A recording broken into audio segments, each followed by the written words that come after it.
Hi, my name's Natosha, and I'm the Outreach Director at New Haven Reads, and I will be reading Caged Bird by Maya Angelou. A free bird leaps on the back of the wind and floats downstream till the current ends, and dips his wing in the orange sun rays and dares to claim the sky. But a bird that stalks down his narrow cage can seldom see through his bars of rage. His wings are clipped and his feet are tied, so he opens his throat to sing. The cage bird sings with a fearful trill of things unknown but longed for still, and his tune is heard on the distant hill, for the cage bird sings of freedom.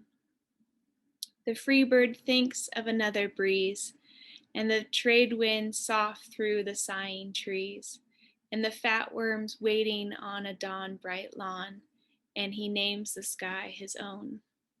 But a cage bird stands on the grave of dreams, his shadow shouts on a nightmare scream, his wings are clipped and his feet are tied, so he opens his throat to sing.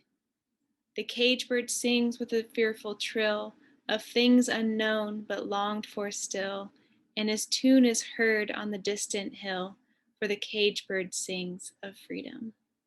Thank you.